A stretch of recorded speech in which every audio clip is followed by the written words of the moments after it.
when Gandhiji started his, before he even became to know as a leader, he didn't say, I want to become a leader, right? It was his trait and attributes. If you had seen the drama that we presented during the Mahatma Gandhi cultural program that we had presented, what happened to him in South Africa, right? So, did he intend to become a leader? No.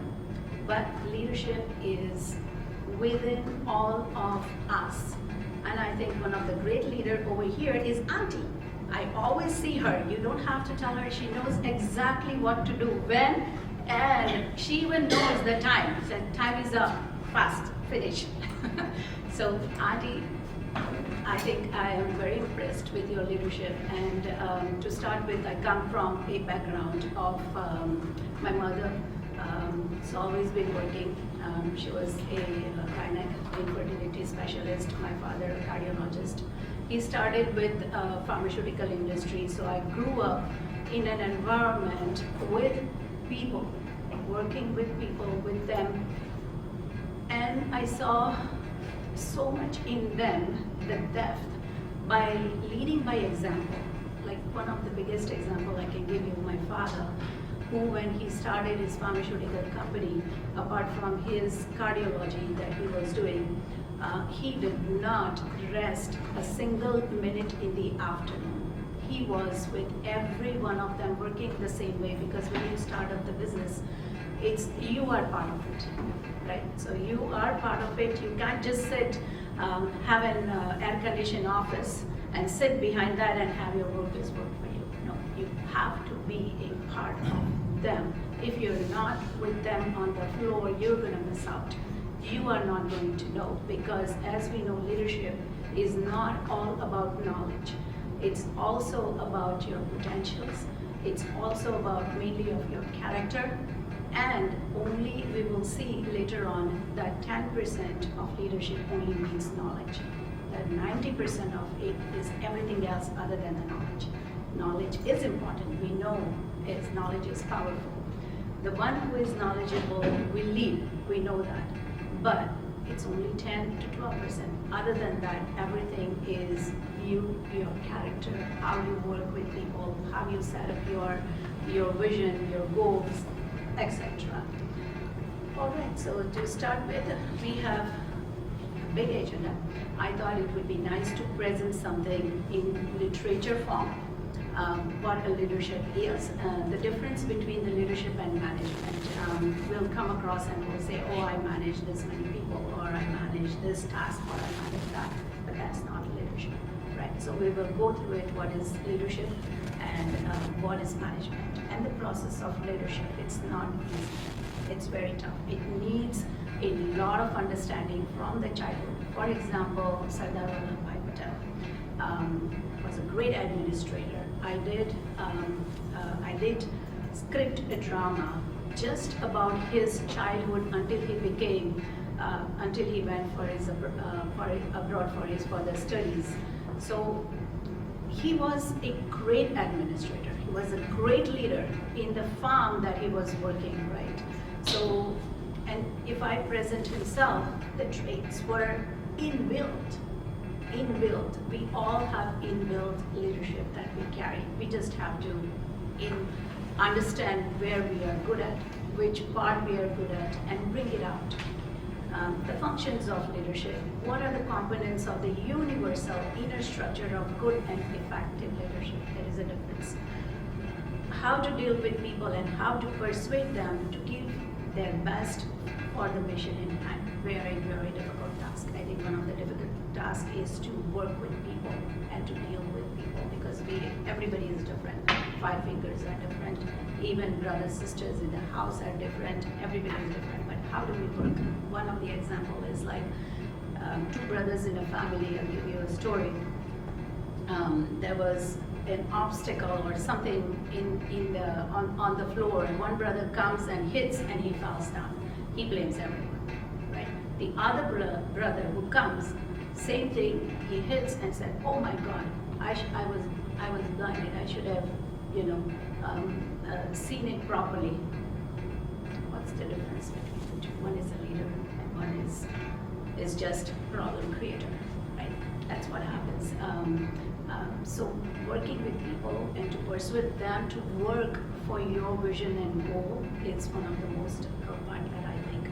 How to reinforce the components of our universal inner structure of good and effective leadership. So we'll go by slowly but gradually we understand. Of course we all know, but this is to enforce and refresh ourselves. You all are leaders. It's just going through it part by part will help us understand how a community leadership is more important, even if you are a leader at your work, but the community leadership is even tougher because you're not paid.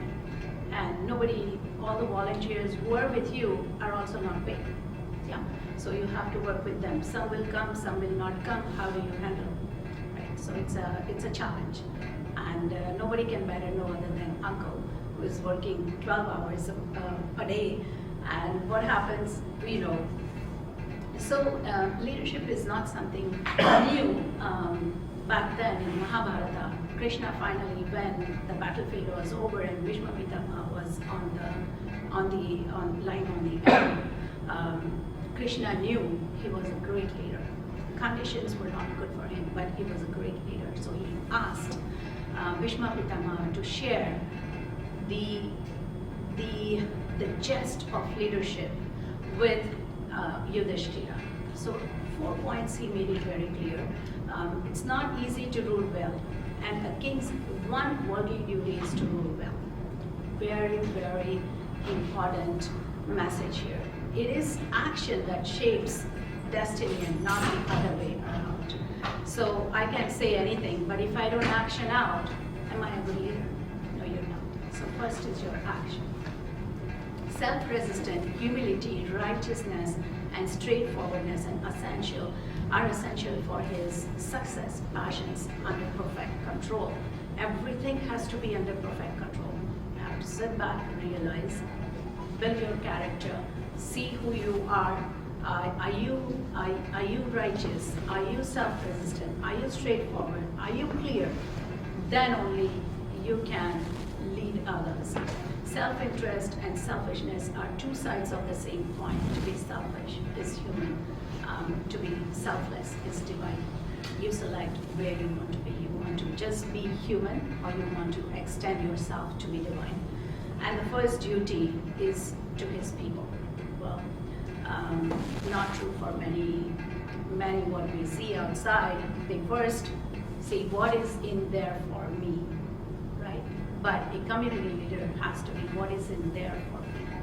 That is the only difference. Mahatma Gandhi, was it anything for him? What did he wear? How did he behave? Did he build mansion? And not to just say, in recent years, Honorable Prime Minister Narendra Modi, Bank Palace, how much he has, he gives everything away. Any of his family member, he made anything to rise in any way. No, he said everybody has to work hard for yourself. So these are the good examples of leadership. How do we measure a good leadership? Actually, there is no yardstick of measurement of the leadership. The yardstick to measure good leadership is the culture of enduring excellence that a leader leaves behind after he or she is long gone from the scene. So Punita is gone, Jeevan Jyoti performing art exists, and the vision still exists, makes a difference. Mahatma Gandhi is still gone. So many years, we are still remembering him. Winston Churchill, Nelson Mandela, all of these are great examples. These are the yardstick for the great leadership. A great leader is for himself, but a good one is for others. So both are okay. Select who you want to be. Again, I will mention what I mentioned. 90% of the leadership depends on character, and we will see why, which is based on universal human values. And Mahatma Gandhi's council, the 10 vows or whatever, they are exactly based on human values. The sound character is common to leadership in all fields of work and thoughts. If we don't have a character, everything else will break down. 90% is potential and 10% is knowledge, as I mentioned, and we'll go through it. Yes, Ruby. Can we ask questions now or should we wait till the end? There's a lot to cover, but Uncle, what do you think we should do? Can we wait for the questions towards the end? Sure. Just make a note. I want to discuss point number 3. Great leader is for himself, a good one is for others. Absolutely. Yeah. The Don't Stanford. forget your question. Okay? Yeah, well, I'll remember. Yeah. The Stanford Research Institute study concluded that 12% of effective leadership is knowledge and 88% of dealing is appropriately dealing with people. And again, it's a disclaimer. I'm not a scholar. I'm not a business management person, but I have an experience from my childhood seeing my parents as well as in Canada from last 30 years. I work with people also at work and at community level as well. Of course, my background comes from, spiritual background comes from Sri Satya Sai Baba, where all of this information is also coming from. So it's a book that I have referred here is Mahavakya from Sri Satya Sai Baba. I forgot to bring that book, but I should have brought that. So that's where it is all controlled. And I've done my management from Montreal as well. It helps, but your experience and I think the character is the 2 building blocks to lead and from the lessons that you have learned and to work forward along with that. And the very last slide is very important. We will see that. Now the leadership and management. Management is the bottom line focus, and we'll see how. How can I best accomplish certain things with what they are. Leadership deals with the top line. As such, bottom and top line is nothing to do with that, but understand the next sentence after that. What things do I want to accomplish? Okay? So it's a big difference. How do I accomplish? And what I want to accomplish. So leadership is I want to accomplish. Management is how do I best accomplish it. So it's a big difference between the two. Sometimes we say I'm the best manager, but and that is a level of manager and director and vice president and CEO, right? So there are distinguished differences between all of them. In the words of both Peter Drucker and Warren Bennis, both of them are in business management and psychologist as well. Management is doing things right. Leadership is doing the right thing. Management efficiency is in climbing the ladder of success. Leadership determines whether the ladder is leaning against the right wall. So if the leader is not sure about what the right wall is, everything else will break down. So that's the difference I wanted to mention. The current century has been designated as the era of leadership that wants to be managed, right? You will go and tell, hey, by the way, you need to do blah, blah, blah, blah, blah, blah. Even at work, it doesn't work. Right? So people don't like to be led. They dislike being managed. But if you make them a leader, and if you say, this is the right wall, and you give, these are the things, let them do it by themselves. Then you guide them. You have to also be ready of making their mistakes to know what the mistakes are happening. You have to take the risk. It's not going to come easy. It's not as easy as it is written over here. So there are more than 350 definitions for the word leadership in academic, which is very confusing and controversial. Everybody can say different things. But the post-World War II Moran had risen to become the president of the British Medical Council. He was appointed as the personal physician to Sir Winston Churchill, the wartime Prime Minister of Britain. He had a ringside seat to observe the top leaders of the world in every shape of human activity, politics, industry, military, labor, and more. Given below is the definition based on what he done, which I think I like the best out of the 350. By the time you need 250 for the leadership. but this one reminds us, and it's important for me. Leadership is the capacity to frame plans that will succeed and the faculty to persuade others to carry them out in the face of all difficulties. That's leadership in a nutshell. Knowing what to do, getting things done. Knowing what to do and getting things done. Both of them are equally important, but knowing what to do is the major part of leadership. Capability and the effectiveness. If you're not capable, effectiveness will not come. Who can be a good leader? What does the leadership process involve? I think everybody can be a good leader. You just have to look inside. What good element? Follow your spiritual master or whosoever you are following. Only a person whose thoughts, words, and deeds are in harmony can become a good, effective leader. Because if you're not, you're going to fail. If your thought, words, and deeds are not in harmony, as it's mentioned in Mahatma Gandhi's counsel from the box, how can you lead people? They will say, oh, somebody is talking this way, but thinking that way, but none of them are in harmony. Would people come and work with you? They will not. They will see. Right? They will see who's the leader. They will see who's the leader. Then they will say, oh, I think I can do it. So then they will come. I'm talking about community leadership. Okay? His or her thoughts are pure.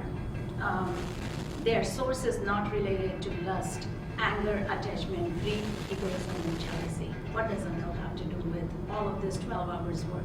Like, does he get money? Does he is he getting a promotion? He's not getting anything, right? But yet he is a leader. He is taking care of the Mahatma Gandhi's counsel and the senior leaders as well. Like, what does it, when it was created, was it like Jagmohan and uncle said that, oh no, I'm the leader, I will do this, and I have to sit here? No. Right? So it was for people. It is relevant to restate the conclusion of Stanford Research Institute. 12% is the effective management is knowledge, and the 88% is dealing appropriately with people. You can research that and look into it. The leadership process, which is the Mahavakya, the best style of leadership, according to my understanding, leadership is to lead by personal example, to be. If you don't be, you cannot accept anybody else to do. So first to be, then to do, then to see, and then to tell. Because if you tell first and then say, oh, what is it, what are you talking about? You have to set yourself, the organization, to set an example, right? So, for example, when Mahatma Gandhi, when he was in South Africa, he was in a trade, right? That's how people saw him as an example. Like, he had a first-class ticket, but he was not allowed to sit in the first-class train. He did not stop there. Right? He was not, Indians were not allowed to walk on the street after 9 o'clock. He dissolved it. And people looked at his capabilities, right? People looked at his as an example, and they said, no, you can guide us. That's how it's all started. Example of a good leader, whether good or bad, a leader's personal example is the most infectious influence of all. Like I mentioned, Sardar Vallabhbhai Patel, he was an Iron Man. He was just not an Iron Man just like that. You know what happened when he was a child, he had a boy under his arm. Everybody knows the story, right? And he cut it with no anesthesia. No, not a single tear. You just don't become Iron Man. People just don't call you an Iron Man. You just don't become a Sardar just like that, without an example. It is because of this that the Persian saying conveys a very pertinent truth. If the king plucks one apple from the garden, the people will take away even the roots. So you see what happens with a good leader and a not good leader. The essential ingredients in this process, we'll just go through it quickly. Being absolutely, we discussed this, clear about the goal. If the goal is not clear, then you will not achieve what you need to achieve. You may be thinking that, oh, I have this achievement in my mind, but have you figured that goals out 1, 2, 3, 4, 5, 6? Is your vision okay? Collecting and evaluating all relevant information about human and material resources. Why we are saying human? Because of course you have to work with people, you have to collect the human resources and the material resources. Because without each one, I don't think it would function well, available for the task, because every organization has to go through a particular task. Crystallizing the options that emerge from the evaluated information and examining the advantages and disadvantages. Very, very important. You have to be very analytical there. What are the advantages of that?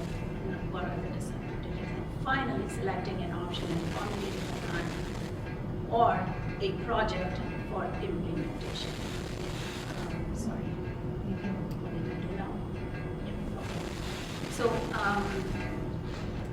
in a year, as you have seen in Mahatma Gandhi's council, Uncle has drafted already, all jotted down all the projects, right? So that's what it is. The functions of leadership, the first function is for task need. It's not so hard. Defining the task, making the plan, allocating work and resources, controlling quality and tempo. Right? If you miss any of this, each one of them are really important. It's not so hard, I think. Each leader within an organization knows exactly what they want to do. I think this one is a little bit difficult. Functions for team lead, setting the standard by personal example. Of course, if you are a good leader, you set a good example, it's perfect. Maintaining discipline. If you do not have good discipline, so for example, you say you want to have 12 lectures, but then if you're not disciplined, oh, by the way, you know that it's snowing today, we'll cancel it, let's put it in January. So discipline is very, very important, and correcting mistakes. Everybody makes mistakes, and a good leader is the one who accepts the mistake and corrects it. Building team spirit. I think this is in our community leadership. I think team spirit requires a lot of effort because it's free. All the volunteers are free. How do you build their team spirit? It's very fast. But if they know, I'll give you an example of just the performing arts, right? The only way I can bring the team spirit is to bring the concept very unique. If the concept is not unique, all the dancers are there. They're doing anything. They can do anything what they want. But we're known for our concept. And therefore, if you have seen our stage, all dancers were out there. They will come and participate with us.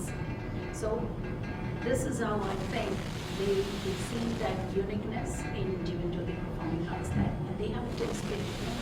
They're all teachers. They all have 70 students. But yet, when they come and work with us at the Performing Arts, sister, brother, completely, all the students mingle with each other. How nice to see that, you know? So I think in that aspect, the team spirit comes with giving them an opportunity of something unique. If you have something unique, you will have more team spirit. Encouraging and motivating. Same thing again. If I don't develop a good music, the music I always say we do not allow anybody to record the music or neither take the photography because it's copyright. How do you restore your arts and culture? Because if the music gets copied, done. You know. So we encourage and motivate with great music, with great choreography, great concept. Which give them a sense of purpose. We just did answer. All the dancers, if you ask, they're I read it anytime they will say, oh, my heart is full. Because it gives them a purpose, rather than just doing a markup. Markup is set of process, right? Process is like this, but we are out of the process. Appointing sub-leaders, ensuring communication within the group and training the group. We also train all the dancers with the choreography and everything. Function of an individual need, attending to personal problems. So if a leader is not aware of their team's personal problem, they are going to miss out on the attachment, because each one that are with you, you need to have a bond of heart to heart. If you do not have heart to heart bond, it's going to break. And how you can with their personal problems, if they have accountability. Like Uncle knows I'm just coming out of flu, and these are recent examples, so that's why I'm just speaking on Uncle. And so he did mention, are you okay? Do you want me to come and give you a ride? So, and praising individuals, just not over, not under. It's very important that you give that equal right of praising. Don't praise too much, or don't underpraise. Knowing an individual's personality, to know personality of the person that you are working with plays an important part. If you don't know the personality, you don't know how to work with them, right? And there are techniques. If you have done masters, I did my general management, but it's only by experience that the books can give you the teaching techniques you can read, but which technique are you going to pick? Right? So it's up to the leadership to learn quickly and go forward. Recognizing and using special individual abilities, like Uncle will always tell, I don't have to say anything when Julie performing does. He does not know even the nitty-gritty detail. He just gives me that full confidence. Okay, I have confidence on you, Punita, and here you go, you take it and run it. And I will deliver it, right? So the person, I'm just saying I, but it's not the ego I. We will deliver it. Training individuals, of course, depending upon what your tasks are, you have to give them the ability to train. So the foundation, they are all persons of character. Again, I will emphasize more and more on character, because I follow the same. I follow the book, I follow my guru. So I have to say, without a character building block, it is not effective to lead a group of people. They have an inner structure that is composed of certain universal qualities, different values, which are very common to all. What is character? The individuality resulting from the balance sheet of good and bad qualities is that person's character, we call character. Honest, truth, can be trusted. A person with a sense of duties and obligation of his position, whatever it may be. A person who gives to others their due. A person considerate to the weak. A person who has principles and stands by them. A person not to be elated by good fortune and not to be depressed by bad. Very, very important. How do you balance mind? We don't have to get elated, or we don't have to get depressed. You have to balance yourself. A person who is loyal. I like that first sentence really, really a lot. And selfishness is human. Selflessness is divine. Pick your level, which one you want to be. Higher the vision, higher the degree of selfishness, and thus the higher the potential of leadership. That is the virtual life. If you are not higher, it's a philosophical term, higher in the degree of selfishness, it's easier said than done, but it only when you are working through your spirituality, understanding the scriptures, whether it may be the Bible or Bhagavad Gita or anything that you read, which is spiritual based, will only give you that self-highness in you, self-confidence. Then comes self-satisfaction. If I'm not confident to lead the team, everybody else will be not confident. If my legs will shake on the stage, everybody else will shake. So I gotta be first confident, and then I got to have self-satisfaction by the concept. Self-sacrifice, of course, self-sacrifice. When Archana was interviewing me for recent Uttar and said, where do you get your time? Well, after 9:30 only we get time. And you're working throughout, then you have your family duties, and then at 9 o'clock, 9:30 you start your work. And so what do you sacrifice? I sacrifice the easy living, parties, and I would go to parties. I don't sleep during that time. Yeah, sleep is important, but I manage my sleep, right? So sacrifice is important. And finally, the self-realization with work. But I'm pretty sure you know what it means.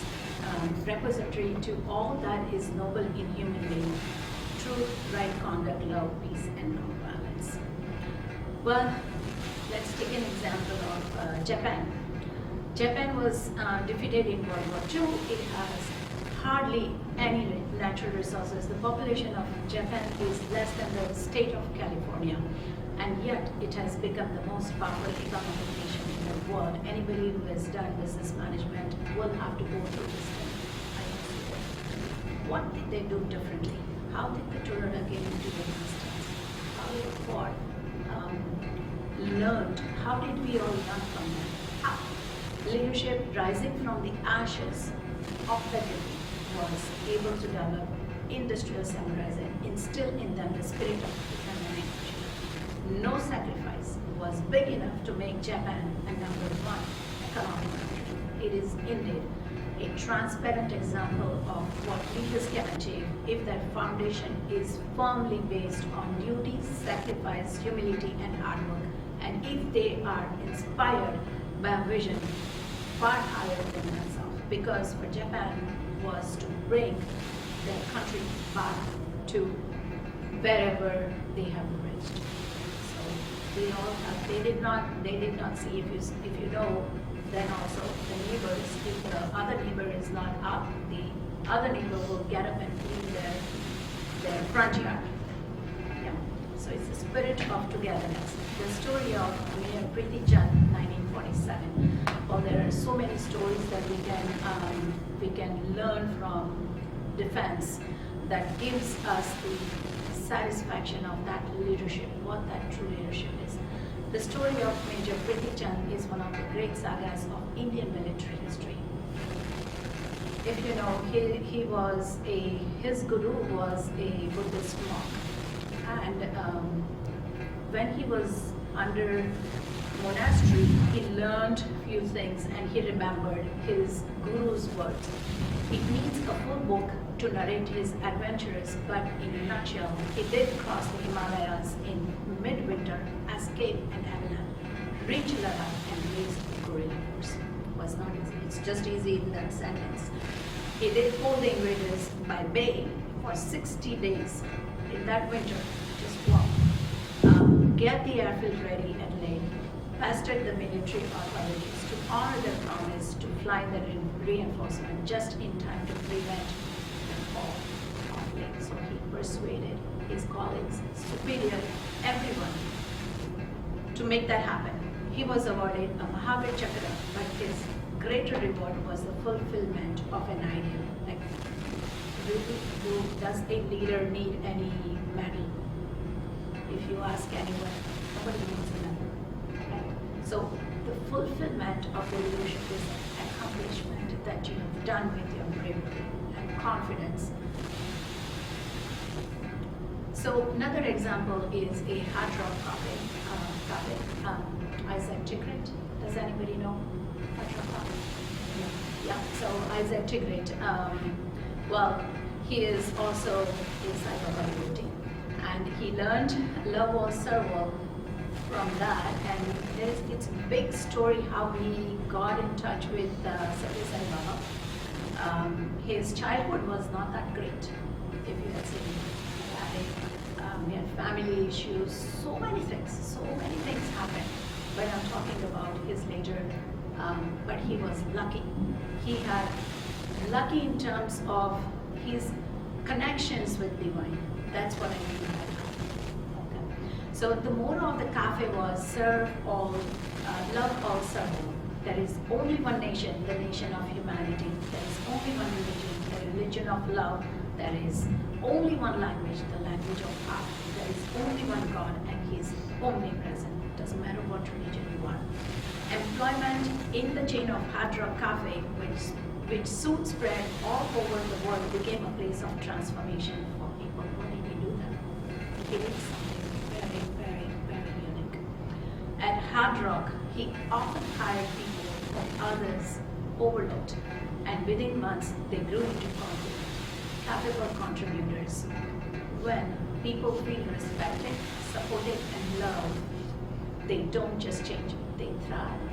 And they give their spirit back to everyone around them. All you need to do is just love your team. They will come for you. So this is an example, very easy to say, but he's practically done it. So man of character, unity of man, global economy, and eventually earth citizenship. Today is all about earth citizenship. Whosoever wish to be the first among you shall be your son. Jesus Christ mentioned that. A Sardar leader must be a Sirdar, a person ready to lay down his or her head, said by Swami Vivekananda. Right? You are the first one. As long as you are clouded over with possessive attitude, thinking only of yourself, your family, your people, and your things, you can be certain that sooner or later you will be cast into sorrow. Not everybody is going to be with you. You know the story of Valmiki, right? He was a thief, and he went and asked his wife, "Are you going to be a partner to my sin?" What did she say? Right. And that's how he went further. Not that you don't have to do your duty. Duty is another thing. Duty for your family is your dharma. But attachment is with a possessive attitude is not going to raise yourself above when we discuss the higher purpose. You must travel from the stage of identifying yourself with I and mine to the higher stage where you are constantly identifying yourself with we and ours. From selfishness, you now gradually travel to selflessness, from bondage to liberation. Despite take a few quotes. Now the essential qualities. What are the qualities? You have to be courageous. You have to have a willpower, and you have to have an initiative. If you're not courageous, if you do not have your willpower, and if you're not initiative, well, you will see that the team will do the same thing. Courage is most admired human value in societies. To be a worthy person needs to be courageous. Willpower is the king of all faculties. It is the source of all other faculties. Try and try and try again, even if you fail.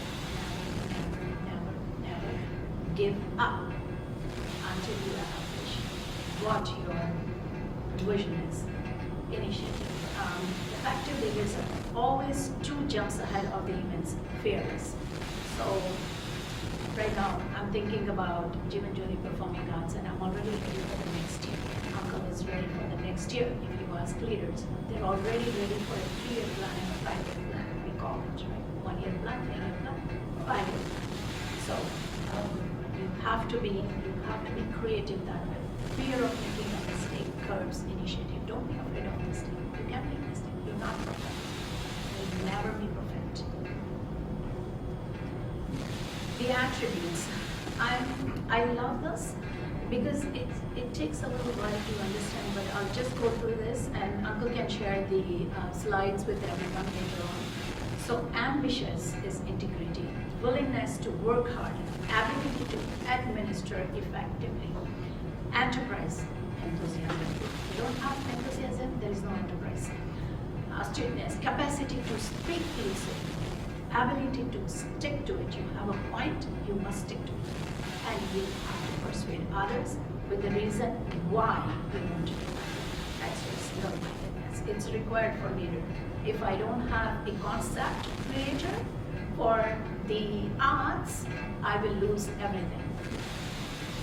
Capacity for lucid writing, willingness to take risk. You have to take some risk. There is no way, but don't be afraid of taking the risk. Don't be fearful. You can take it. Imagination, leadership. So you have to have some imagination, ability to spot opportunities. Take the opportunity, do it. Ability to take decisions. Sometimes you have to take decisions immediately. Sometimes you have to take some time to make the decisions. Curiosity, analytical abilities, understanding others, very, very, very important. When you're in a group of people leading others, understanding is one of the important aspects. Ability to meet unpleasant situation. How do you react? Rather not react, but how do you handle the situation in unpleasant situation? It will come, and it will come all the time. No problem. How do you deal with it? How do you work with it? Skill with numbers, open-mindedness, capacity for abstract thought. You have to have an abstract, because if you go everything by book, it's not going to work. Ability to adapt quickly to change. Then only you can do that. Otherwise, the book is this, and the book it says that. As you know, I'm a brain surgery patient, and when I went to my doctor, they did this open surgery, and then before that I was asking my doctor, Dr. Ragby, at that time, and I asked him, what about, do you close the skull? In the book, it is written like that, but recently the doctors don't do like that. And then I just told him that, Dr. Ragby, I would like to go this way. Please close it. I don't want to, sometimes they take the part of the skull and they don't put it back. Yeah, they just have the suture on you, but I have my skull. But they have to put it somewhere else to balance your body. Yeah, so I have it back here, no problem. So, willingness to work long hours. You ask any leader, they will call Honorable Punita Patel only sleeps 3 hours, and so is for any other leader. Otherwise, you can't make anything, right? Knowledge of the job, like I was mentioning, it is important. The one who has the knowledge will definitely lead it, but that's not the only part of the leadership.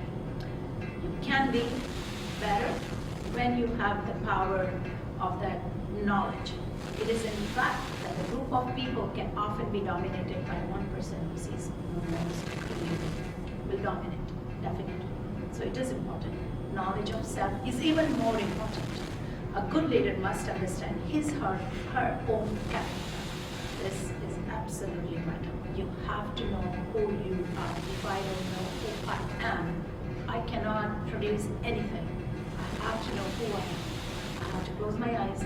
What do I want to do? What do we understand? How do we take this art out? All of that. So all of that comes from inside, not outside. A good leader must understand management. Character leadership is the interaction between the leader and the led. A good leader must know and understand both parties. If we don't understand both parties, it's a little bit difficult. So dealing with people at various levels, we should have a technique.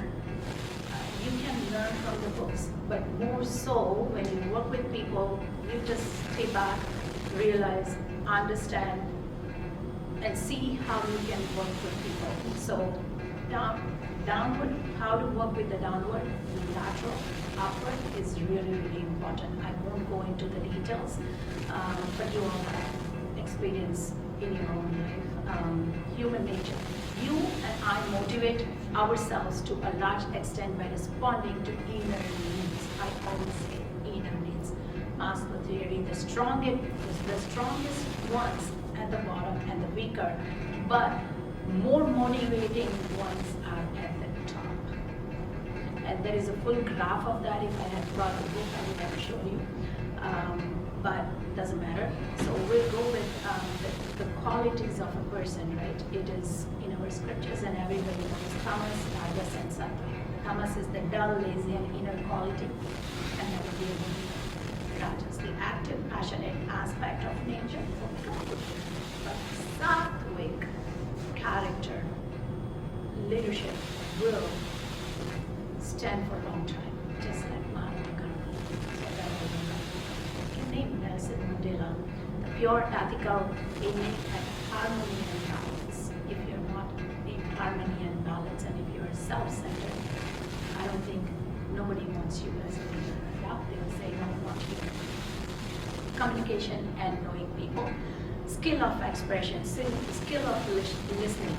50% we grab by listening, 25% by speaking, 15% by reading, and 10% by reading. So my mother always said that when you are in the class, please listen to your professor, because at the end of when the examinations are going to happen, it will be only from that. So, and take the points, write it down at that time. And then, you have to, sometimes these days, you have a recorder, like the professor will speak, everybody will record, and the recording will be sent. So by speaking, 15% by reading, and 10% by writing.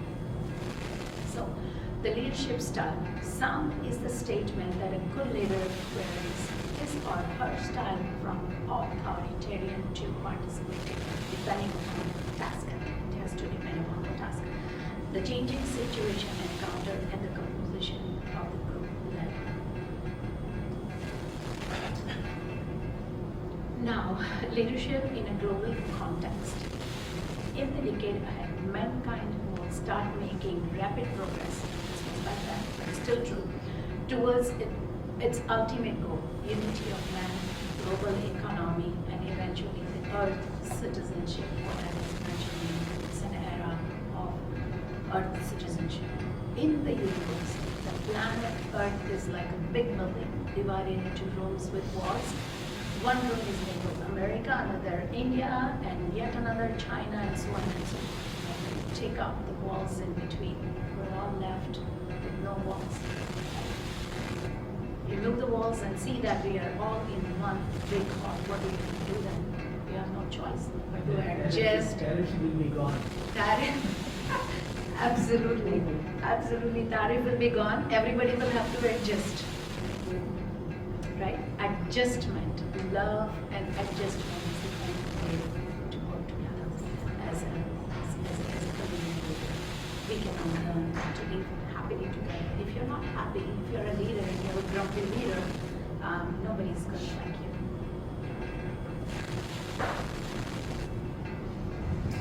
you. Now, dealing with people, which is one of the most difficult part, according to my understanding, is you can win it by doing this, having a self-control. Success, measure success and failure, doesn't matter. If you are wrong at one point, then live it. No problem. Oh, sorry. I'm correcting it. Setting a target. Without target, there is no leadership. Correcting mistakes. Go on and correct your mistake, because you may do 1, 2, 3, the number of mistakes will go down eventually. We and not you. Accessibility has to be accessible for everyone. At any point, even if you want to be angry, take a sip of water. Take your water, drink it. Recognize who needs the recognition. And I can tell you, back then when I was working with the community here, and there will be some leaders who will come highly professional and this and that. Oh, where is my name here? My name's supposed to be first here. But the community has said alphabetical order. But this comes, but it's okay. Sometimes it's okay. You can take it. Even though you are the greatest of all, you can sit at the back. I'll tell you, because High Commissioner of India back then, he used to come and attend our event at the conference. Rajbhai, you might have noticed. He will say, I will come, but don't reserve my seat. He will come and he'll sit at the back. Don't worry about it. That's the leadership you want to show. So there are leaders like that. But if somebody says, oh no, my rank is this one here, I rank number 1. I need to be labeled 1. I've seen it, example, in another community. It's not right. People have got to respect you because people say, oh, what an ego person it is, right? Because anybody, you are good at your knowledge, somebody is good at this, somebody is good at that, somebody is good at that. You must respect everyone equally. You cannot have a disrespect with different authorities. Authorities, it's okay, you can have that respect. When high commissioner comes, of course you have to give respect. It's not like that. But what I mean to say is, like if somebody put you on an alphabetical order, accept it. So what? So be a team player. Don't be saying, okay, I said it has to happen 1, 2, 3, 4, 5, 6, oh, how come it didn't happen? No, this sponsorship, that sponsorship, how come this person is not fight? All the time I see it. It happens. It happens. So, and also don't take unfair advantage. Be respectful to everyone. And how to deal with the boss. So I have to know him. Be dependable. Listen to your boss. Let him speak. And speak briefly. Only when you are requested to speak. Be diplomatic. Let your boss look good. Solve your problem. If you don't let your boss look good, it's not, you are an egoistic person. You have to know your position very well. And equation of happiness. The equation for happiness suggests that if we have the willpower to control our desires and keep them limited, then our happiness quotient goes up. The lesser the denominator, the number of desire entertained, higher will be our peace of mind and happiness. By that I don't mean that we have to be desireless in terms of activities that we need to do. You should have. I have to have a desire of a concept. No way I can live without that. So that desires are okay, but the desires that lead you to reverse your role is not good. I have hardly any desire, but if I were to be born again, I should have none at all. We should ask nothing and refuse nothing, but leave ourselves in the arms of the divine providence without wasting time in any desire, except to will what God wills of us, sent from us. So it is a very big philosophical sentence, and I must say, and the character of self-effort, they belong to the 3 different countries. Each is form a totally different strata of society, working class, middle class, aristocrat. All of them had a deep faith in supreme creator. And finally, all 3 had a vision of the world becoming a large, well-integrated global state. They are Benjamin Franklin of the United States, born in 1706. Gandhi of India, this is why we are born in 1869. Winston Spencer Churchill, Sir Winston Spencer Churchill of Great Britain, born in 1874. We can just learn by what they have done, and they did not intend or created themselves that, oh, I want to become a leader. They just, with that process, it just happened that people made them leaders just by their examples. And I have stories of our own community over here, but I'm very happy I can say, I must say I know my character. And I said to Anil uncle that Mahatma Gandhi Peace Council aligns to my character. And that's why I am also one of the directors of them. I do not want to be with any other, we call satsang, right? So who you align with, you will be judged by that. So be very, very careful who you are with. Right? So, and I'll open up for questions and answer. And Ravi